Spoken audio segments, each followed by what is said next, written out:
Y'all know what's going on. It's time for another episode of Doing Time with Joe. I'm your host, Joe Baker. Welcome to Season 1, Episode 2 of Inside Gangs.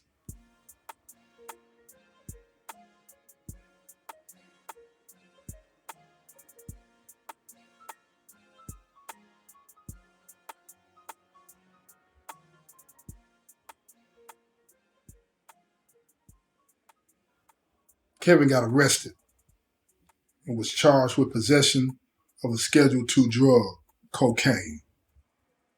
When TC called home, his mother blamed him for Kevin's troubles. "Why are you blaming me?" said TC. "You didn't mind calling me when you couldn't control him.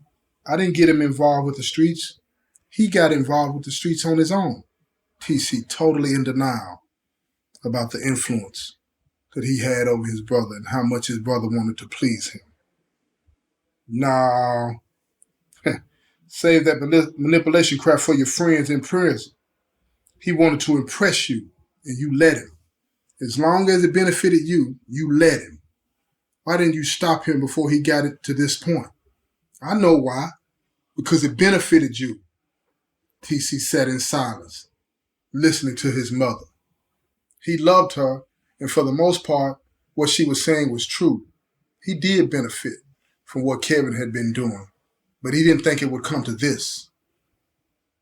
Keisha, she did though. She told TC to stop using Kevin. She even warned Kevin about what could happen, but he couldn't see it because he was so blinded by wanting to help his brother that he couldn't see that he was hurting himself. "What can I do to help him?" TC said. "You can't do anything now. His lawyer said if he doesn't testify, he could get 8 years in prison." "Wait a minute, Mama. He can't testify," said TC. "If he does, he'll be labeled a rat." "A rat? I don't give a damn what you or your gang brothers think about my son. He's not going to prison for 8 years. If testifying will get him a lower sentence, he's going to do it." "Mama, you can't make him do that. It will cause him and me trouble." "Look here, you already in there. Do you want your brother in there with you?" "No. But if he does that, I won't make it out of here." "You the big bad gang leader. Get your brothers to protect you." "That's not how it works, Mama. If he testifies, they'll be the ones to kill me." "Well, if that's true, then they were never your family in the first place." His daddy got on the phone. "Son, I've been listening to you and your mother, and what she's saying is true. I agree with her. I'm not going to lose another son to the streets because we failed him. It's time for you to decide who your real family is. Also, the people that would kill you for doing what's in the best interest of your brother." TC listened to his pops without saying a word. He felt in his gut that his parents were right. But if he sided with them, he would surely get killed. "Let me talk to Kevin," TC said. "Hey, bro, how you holding up?" "I don't know what to do, TC. I don't want to go to prison, and I don't want you to be mad at me either.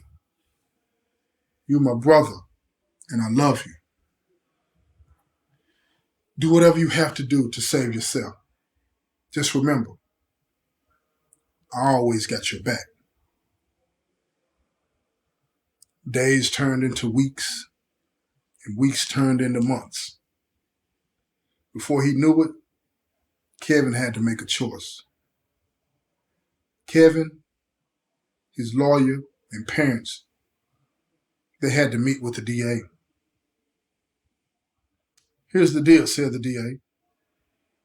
"You testify against the gang members that supplied you with the drugs, and you don't do a day in prison. But you will have to complete 3 years of probation. Plus, we won't charge your brother." Before Kevin could speak, his mother asked the DA, Is there anything that you can do to protect our son in prison? Well, we can put him in protective custody for his own protection. But if he refuses, the prison won't force him. Do it, she said. All we can do is try. Kevin, do we have a deal? The DA said. Kevin looked at his parents, tears in his eyes, and he said yes. After the papers were signed, the DA called the sheriff and had all of the gang members that Kevin had been running dope for picked up. After that, he called the prison to tell the warden what was going on. Minutes later, TC was escorted to protective custody. Once he got back there, he was told why he was being locked up. He refused protective custody, and an hour later, was taken back to the compound. Word had already reached the prison. The big homie was locked up, plus several of the little homies. Nobody knew exactly what was going on, but TC knew, and he wasn't sane. When he got back to the compound, he called his most trusted brothers to the cell to inform them about what had just happened. Listen up, y'all. I was just told by the warden that my brother Kevin was testifying for the state against the big homie and some of the little homies. What's that got to do with you? He's my brother, and he was doing what he was doing to help me, to help us. So the homies looked at him and said, so your brother's a snitch? Is that what you telling us? Nah, man, my brother ain't like us. He didn't know what he was getting into. But if you knew, then if you knew he wasn't built for this, why did you let him get involved? The way I see it, this is all your fault, one of the homies said. I know. It's all on me. So what are you asking us to do or not to do? I know what has to be done. I'm just saying, let it end with me. Do you know what you're saying, big homie? Yeah, I know what I'm saying. Nah, I don't think you do. This is the big homie. Somebody got to get it. It don't matter if it's you or your brother. It don't matter. TC looked at him. I can't let my brother get killed for this. He was trying to help me. They all knew a war was coming. TC had to make up his mind on how he wanted to handle it. If it was anybody else, this would have to be dealt with before the trial even started. But TC had time. Nobody outside this cell knew what was going on. Later that night, he called Keisha. She had been waiting to hear from him. What's going on? I heard they picked up the homies. Yeah, I know. Is it Kevin? She asked. Yeah, it's Kevin.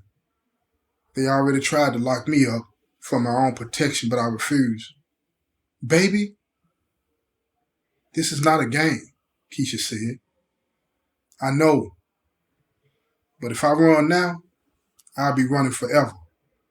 I have to stand my ground, no matter what.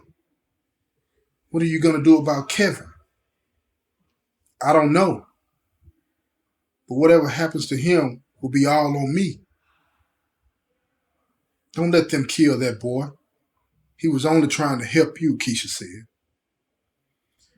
I know, baby, but the rules of the game don't change because it's somebody you love.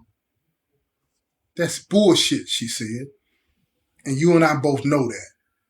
I've seen you and the big homie change the rules when it's convenient for y'all.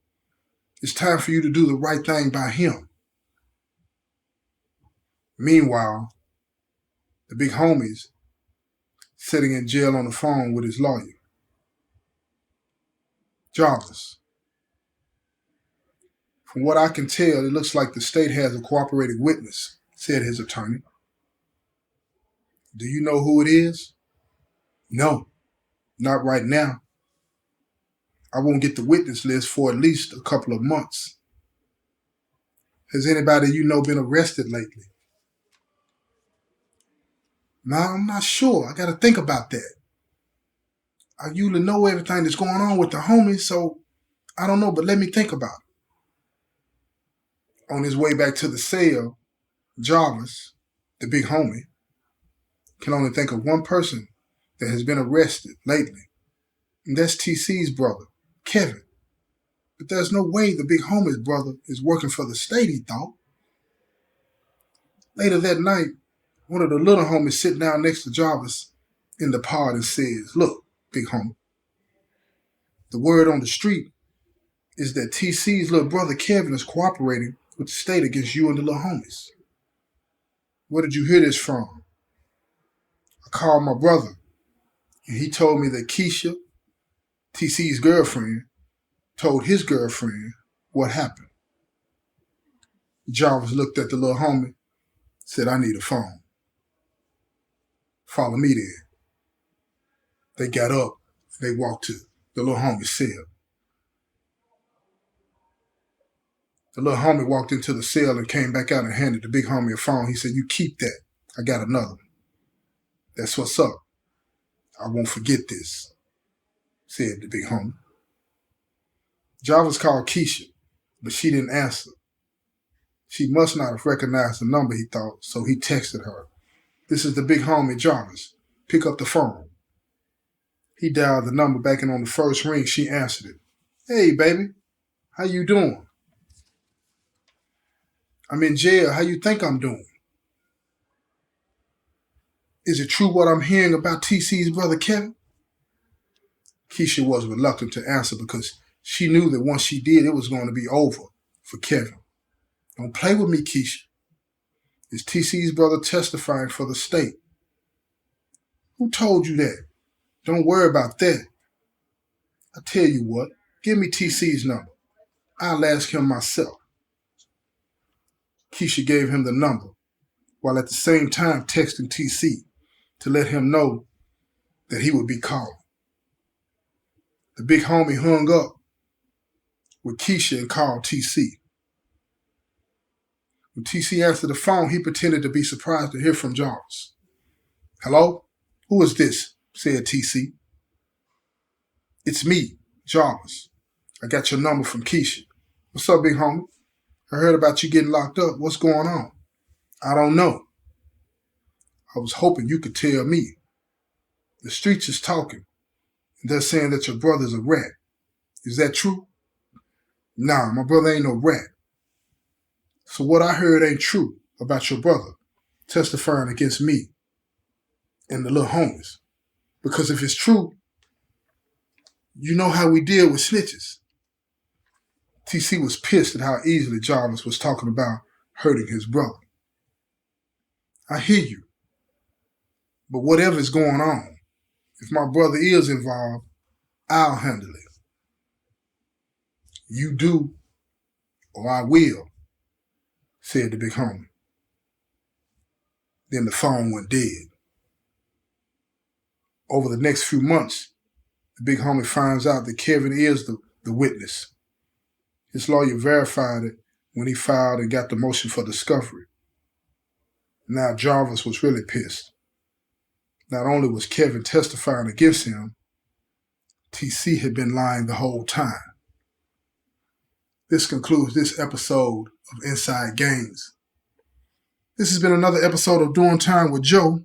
I'm your host, Joe Baker, and I say peace, y'all.